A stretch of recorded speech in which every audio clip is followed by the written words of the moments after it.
Assalamualaikum and hello everyone. My name is Diana. Today my CME is about anatomy of salivary glands.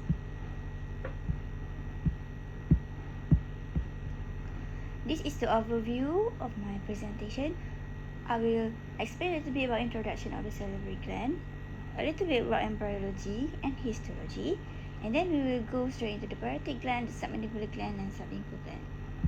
So what are salivary glands? Salivary glands are exocrine glands that produce and secrete saliva directly into the oral cavity. Saliva is important for lubricating mouth, remineralizing teeth, and breaking down food. So our saliva is composed of 99.5% of water and the 0.5 is solids. In solids, we have organic substances, inorganic substances, and gases.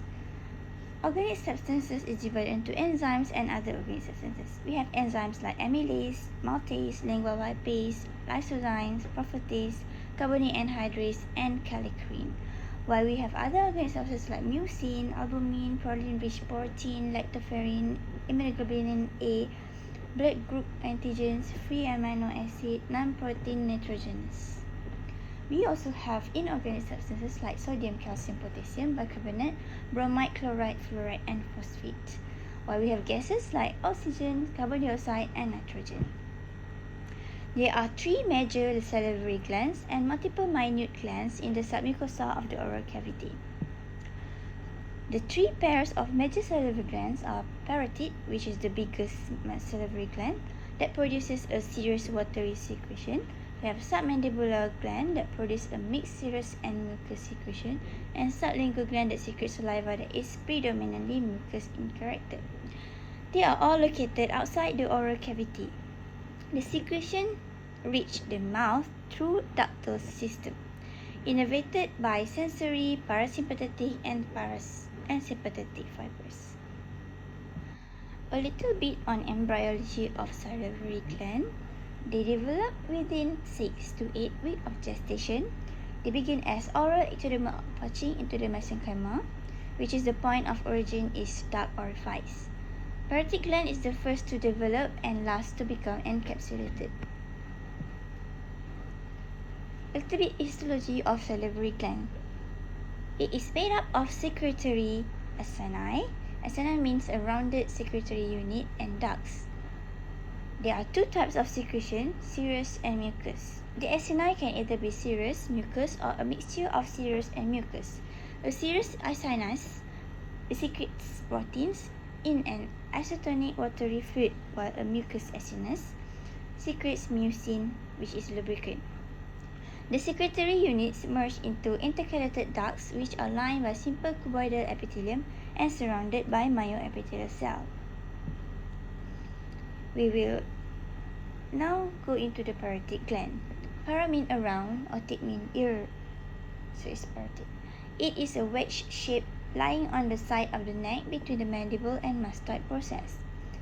Parotid gland is the largest salivary gland, and it produces serous saliva, which is a watery solution rich in enzyme.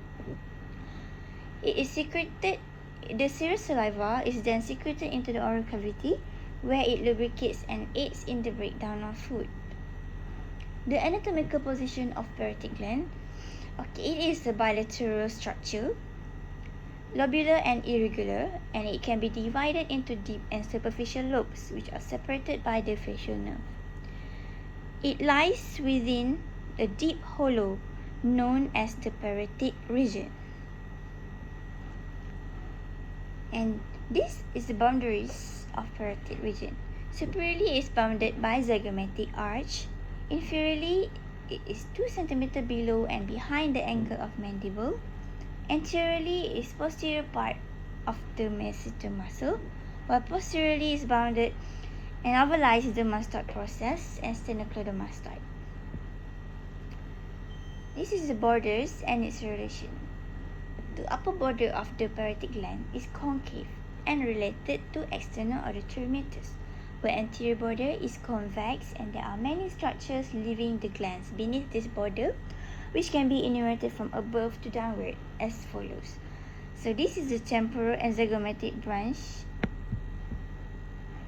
temporal and zygomatic branch of the facial nerve.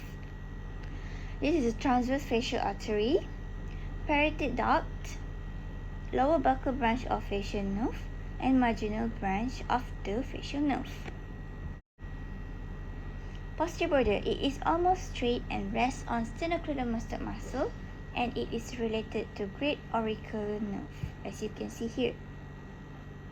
By medial border, it forms the apex of the wedge, and it is related and deeply to the side of pharynx, carotid sheath, and styloid process. Okay. This is the surfaces of parotid gland. Parotid gland has three surfaces.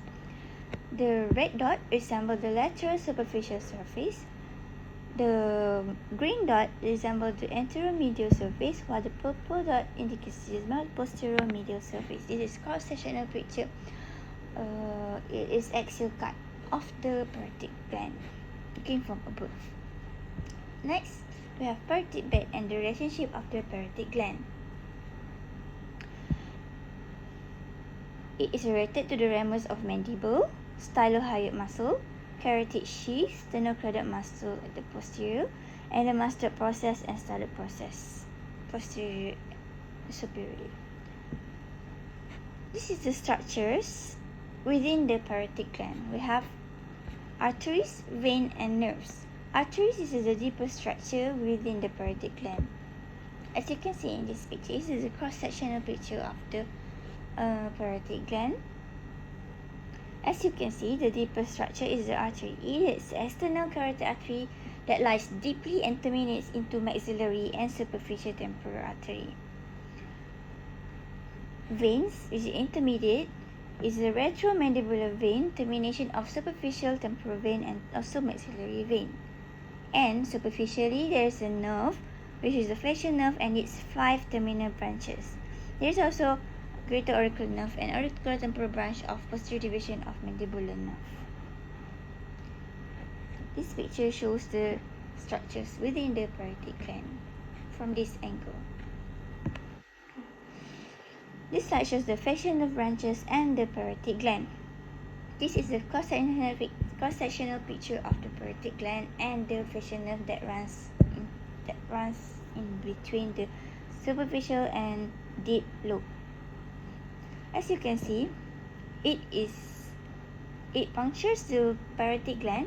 The facial nerve punctures the parotid gland and divided into temporal facial division and cervical facial division, which then will further branches into temporal branch and zygomatic branches of the facial nerve and also buccal branches of facial nerve. With cervical facial division, we will divide it into buccal nerve, marginal, and also cervical branch of the facial nerve.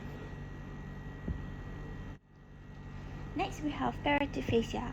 It is a continuation of superficial layer of deep cervical fascia. We have superficial fascia, which spread from masseter to sternocleidomastoid to zygoma, and deep, which inferiorly forms stylomandibular membrane and connects styloid posteriorly to mandible anteriorly.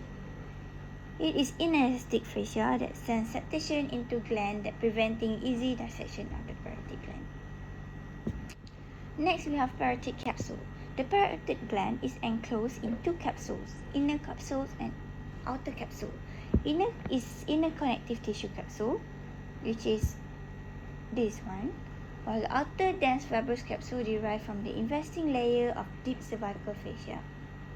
The deep cervical fascia extend outward, reach the inferior border of the parotid gland, split into the superficial and deep layer to enclose the gland. So above the gland, the superficial layer gets attached to the zygomatic arch. Deep layer gets attached to the tympanic plate of temporal bone.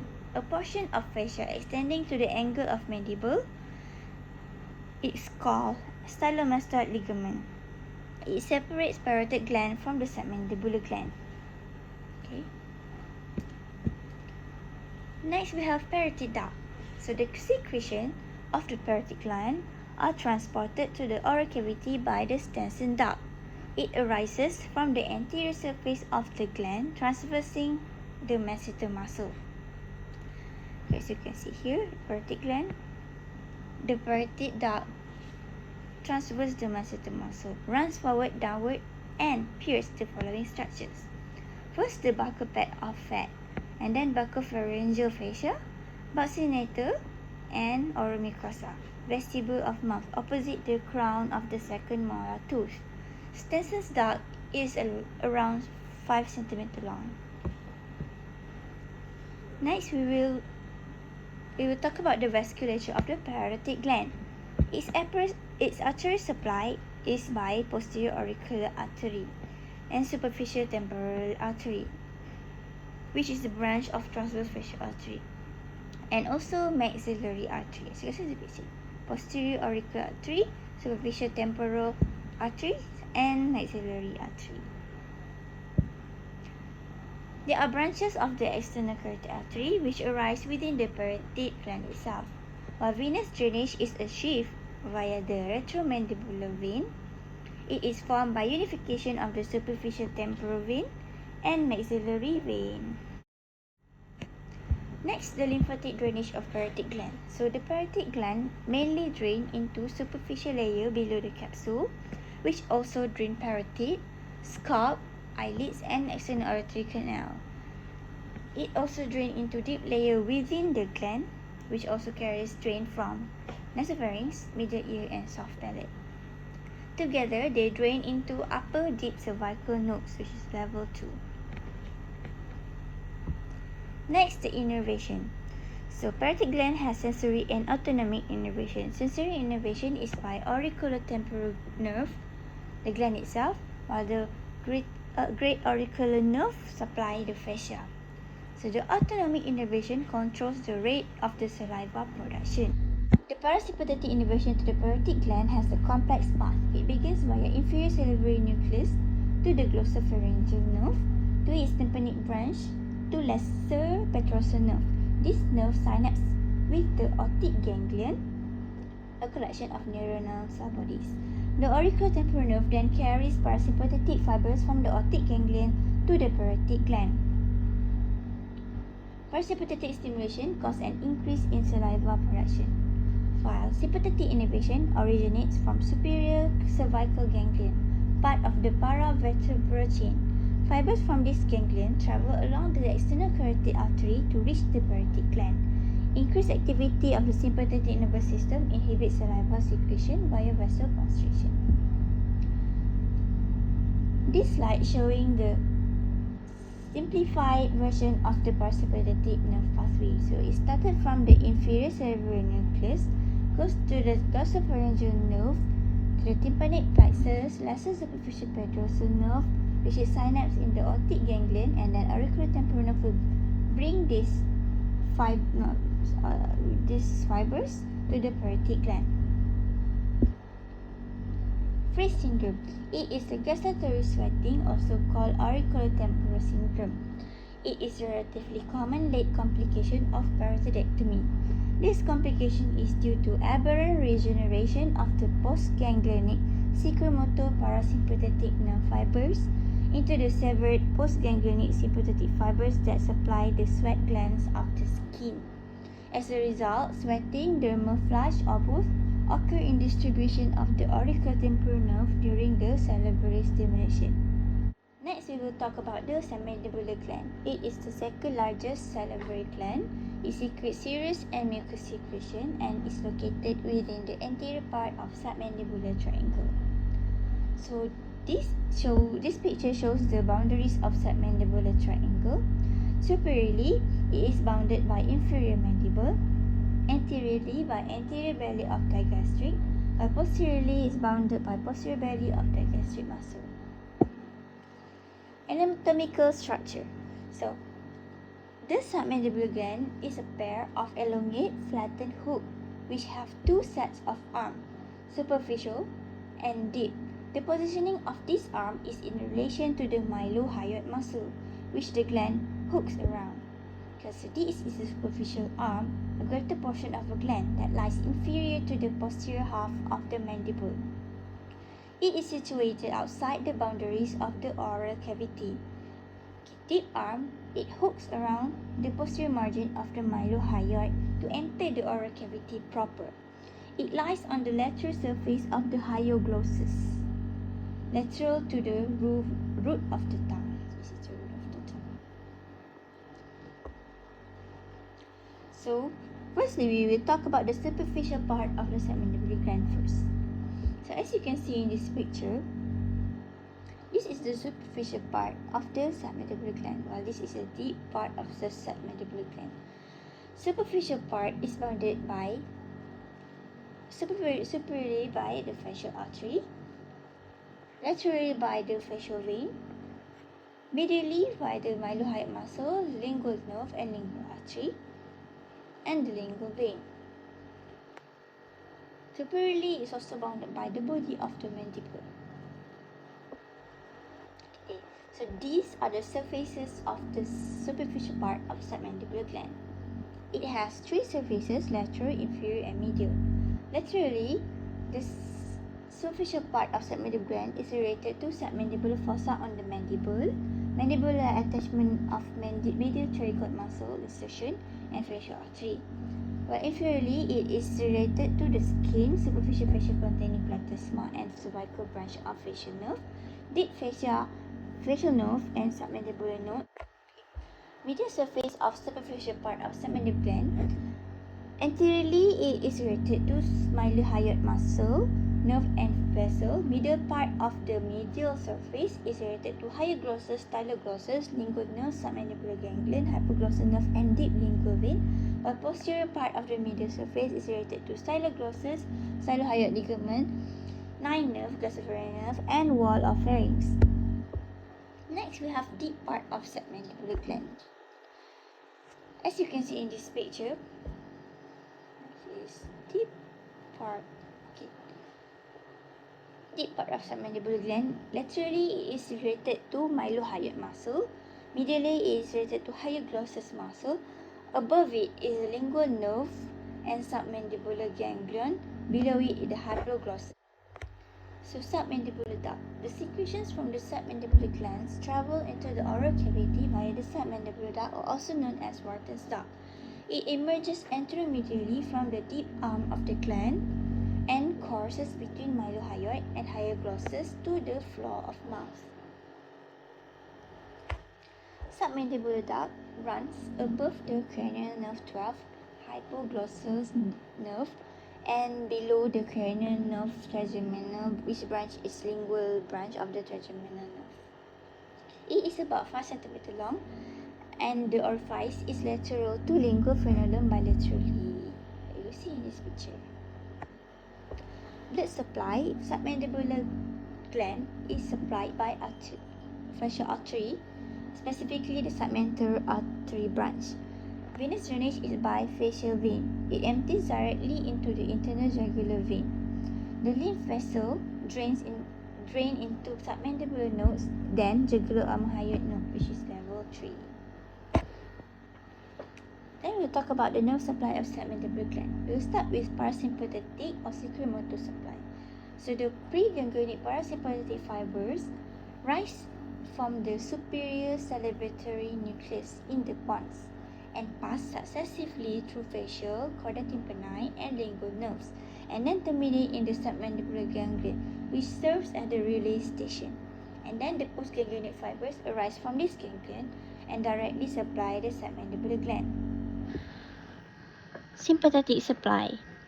The preganglionic fibers arise from T1 spinal segment and enter the cervical sympathetic trunk to relay in its superior cervical sympathetic ganglion. The postganglionic fibers arise from the superior cervical sympathetic ganglion, form plexus around the facial artery, and thus reach gland through this artery. The sensory supply for submandibular gland is lingual nerve. This is the simplified version of the parasympathetic and sympathetic fibers of the submandibular gland. As you can see, the parasympathetic fibers arise from superior salivary nucleus to the facial nerve, chorda tympani, and then go down to the submandibular ganglion where it relays and then go to the gland afterwards. While the sympathetic fibers arise from T1 spinal segment to the superior cervical ganglion and then form a plexus around the facial artery and then reach to the ganglion through this artery. Reach to the gland through this artery. Next, we will talk about sublingual gland. So sublingual gland is almond-shaped and it is the smallest of the three main salivary glands. It secretes predominantly mucus and is located below the mucous membrane of the floor of the mouth between myelohyoid and side of the tongue, close to the midline. Here. Sublingual ducts, also called the duct of Rivenus, are 8 to 20 in number and mostly opens into floor of mouth on the summit of the sublingual fold, but a few may open into the submandibular. Supply. It is supplied by facial arteries, specifically lingual branch. Venous drainage is by facial vein, lingual branch. Lymphatic drainage is into submandibular lymph nodes. Nerve supply is by parasympathetic secremotor supply is from preganglionic superior salivary nucleus of the facial nerve. The fibers pass to the submandibular ganglion via the cauda tympani nerve and the lingual nerve. Postganglionic parasympathetic fibers then reach the submandibular and sublingual glands either directly or along the duct. It's the same like the submandibular gland. While sympathetic from the plexus around facial artery and reach the gland, same like submandibular gland. Minor salivary gland, they are 600 to 1000 in quantity. They are simple and short ducts, and minor salivary glands are found throughout the oral cavity except in the anterior part of the hard palate and the gingiva. They are also in buccal, labial, palatal, lingual, superior pole of tonsils, Weber glands, tonsil pilar, base of tongue, paranasal sinuses, larynx, trachea, and bronchi, and mostly receive parasympathetic and sympathetic innervation from the lingual nerve, except minor glands of palate, which is from palatine nerve. Thank you.